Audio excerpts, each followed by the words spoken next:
So then, General, I'd invited us to go to annexure MK13, starts at page 254.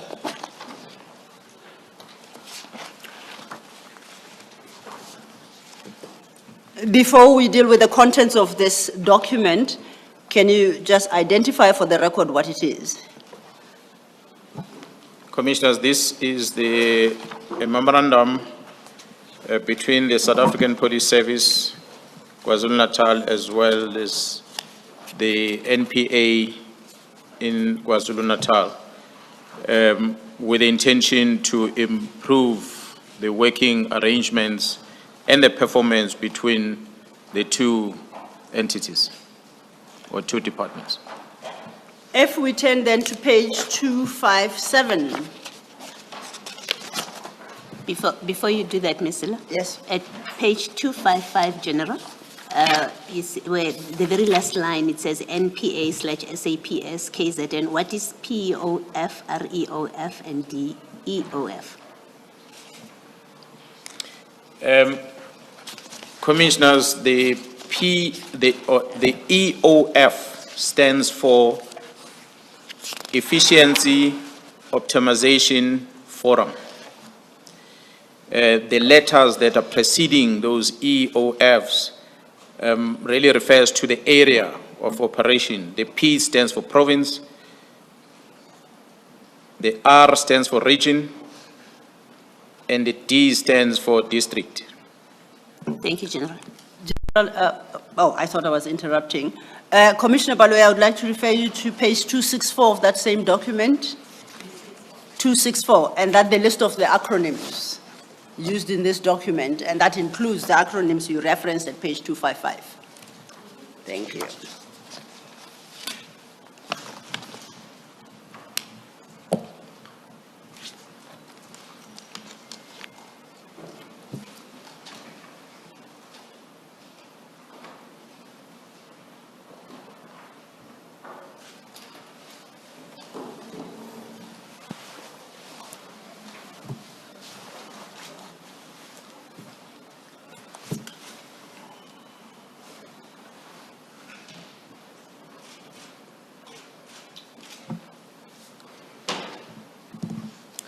Thank you, Chair.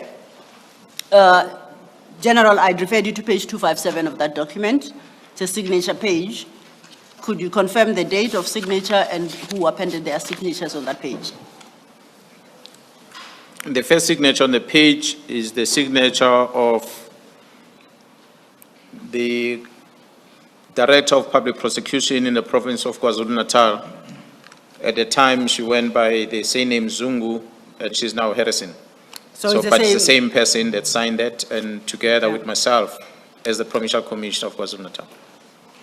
And when was this document signed? This document was signed by both parties on the 26th of August, 2022. There is a paragraph there preceding these signatures. It reads, the signatories hereof being duly authorized thereto, determine an issue hereby the official terms of reference for successful coordination of NPA and SAPS operations outcomes. That's Confirm correct. that. That's correct. I then would like you to, we work briefly through this document, and for this purpose, I would like you to turn to page 259.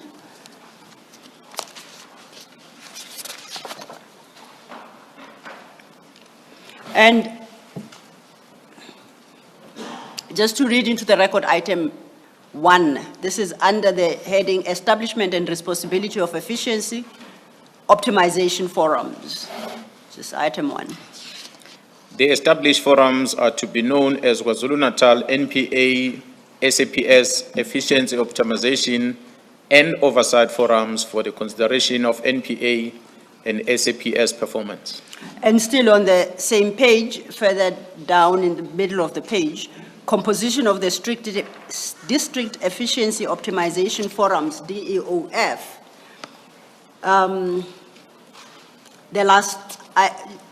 That paragraph sets up the composition of the forums and highlights that the NPA, under item F, the NPA will retain chairmanship of the forum.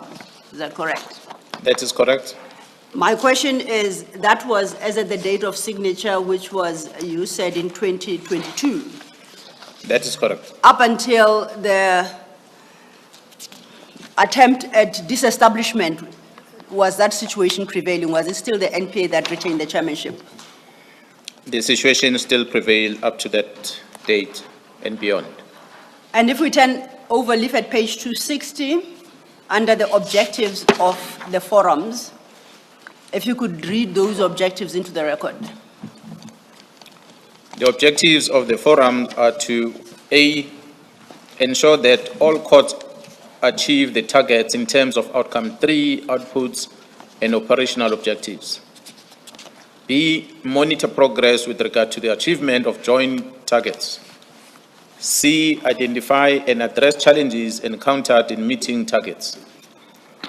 D, identify and address specific crime types, modus operandi, crime trends in hotspots. E, optimize performance of the NPA and SAPS in the KZN province with the end result of the people of this province being and feel safe. Those objectives, as were established in 2022, are they still applicable to the forums as we speak, whether or not legally the task team has been disestablished? These objectives are still applicable to date, Commissioners. And lastly, on this document, page 261, under the heading, Meeting of the District Efficiency Optimization Forums, I just want to highlight items 1 and 2, if you could read those. The meetings of the forum shall take place monthly. If any urgent matter arises, the chairperson may convene a special meeting to discuss such a matter. So it was anticipated at the time that the meeting will take place at least once a month, and could be more. That's correct. If the need arose. That's as far as I want to engage with this document, General, but before we move on, is there anything you want to highlight to the Commissioner regarding this particular document, this Memorandum of Understanding? Commissioners, as you'll see on the signature on this document, as I had read on record, indicated on record, as it's reflected on page 257, that is dated the 26th of August 2022. I had indicated yesterday that I was appointed as a provincial commissioner in the province of KwaZulu-Natal in April 2021. So, on top of the challenges that we experienced with regard to the workings of the task team, we also had challenges in general with regard to the cooperation between the police and prosecution in order to achieve the same objective in the province. That's why we felt it's important for us to have a formal structure of working between us and the NPA, which is not only applicable at the provincial level, which is not only focused on the task team work alone, but on the working arrangement from the local level to the regional level, as well as the provincial level, between the South African Police Service and the NPA. So this is what led into the development of this document, using both legal teams of the SAPS as well as the prosecution. That allows us to have this better understanding and a good working relationship between the two of these departments in the province of KwaZulu-Natal. Now, Commissioner Balo. Yes. At that page 261, where you read item 1 and 2, item 10 states that minutes are to be forwarded monthly to the DPP, the SAPS Provincial Commissioner, and the Deputy Provincial Commissioner Crime Detection. Why was this considered necessary? What was the purpose of having that? The Commissioner will notice that there is a district, there is a region, and there's a province EOF. So what is happening in the lower forums, whatever they're discussing in the lower forums, it is important for the higher structures to get to know, meaning they will have sat and engaged and deliberated on matters at the district level. Whatever the meetings that they've held and the discussions that they had amongst them, it must be elevated to the higher structure, which is myself and the DPP, because we have to monitor whether there is any compliance with the directive and this MOU that we've put together, so that when we meet in our forum, we take into consideration matters that already came from the bottom. And we can also intervene early enough if there are challenges in those structures at the bottom. That's why what you just read, Commissioner, is the lower level. When it says these minutes must be forwarded to the higher structures, you'll see the higher structures is reflected on the same document. The following page is 262, the Provincial Optimal Forum. So that's where whatever minutes discussed on these two lower structures will end up in that forum. And that forum, the chairmanship will rotate between myself and the DPP as we are managing this process. Thank you, Commissioner. General, that we've now dealt with the facts as they stood on the ground regarding the functioning of the task team, the coordination with the NPA, and basically the establishment of a formal structure to govern that relationship.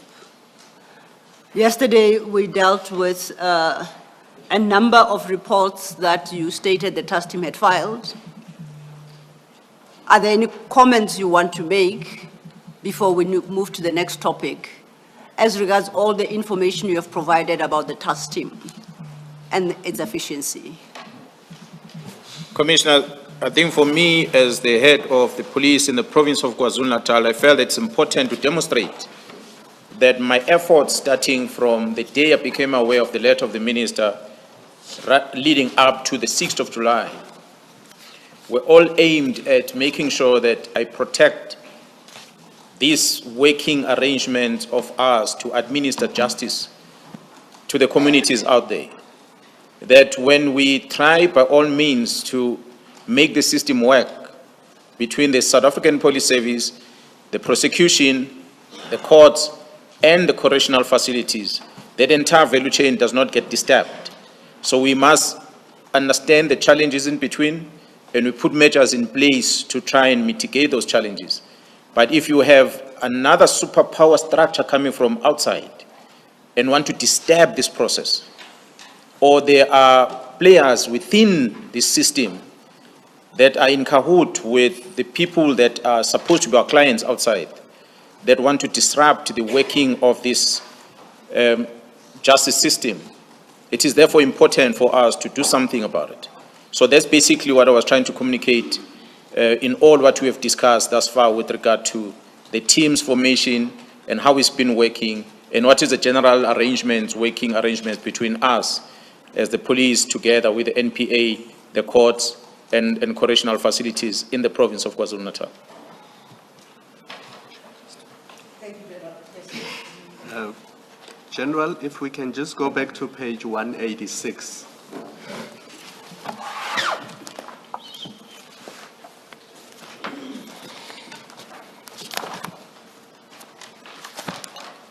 And for the record, if I may, Commissioner, that's The letter, yes. Okay, 6. It's 9.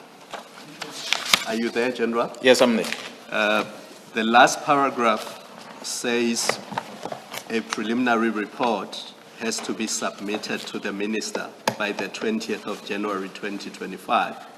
The final and closing report must be submitted to the Ministry Management Executive Committee meeting late January 2025, the date of which will be communicated as soon as possible. As far as you know, were those reports generated and submitted to the minister? Commissioner, I will be lying if I say I know, because I never engaged with the minister on this.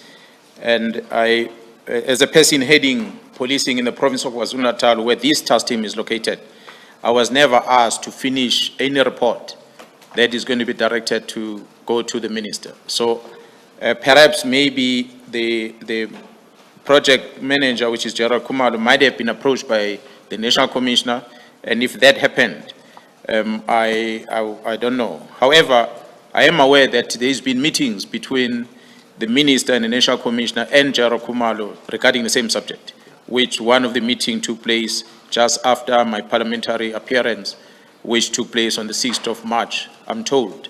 I was never invited to that meeting, so I wouldn't really know what they were discussing. Thank you. Thank you, Commissioner Kumalo.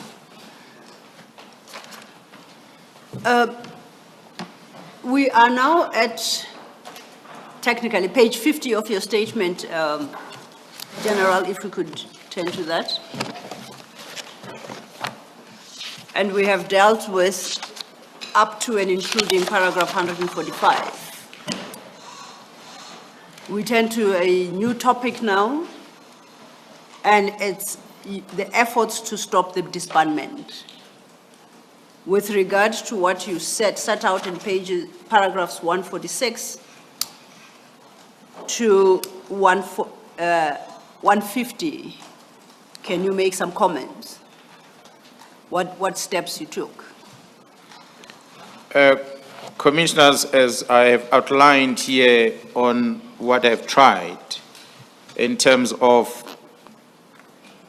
me trying to deal with, which I became aware of on the 2nd of January regarding the letter of the Minister and the task team, and this up until the 6th of July.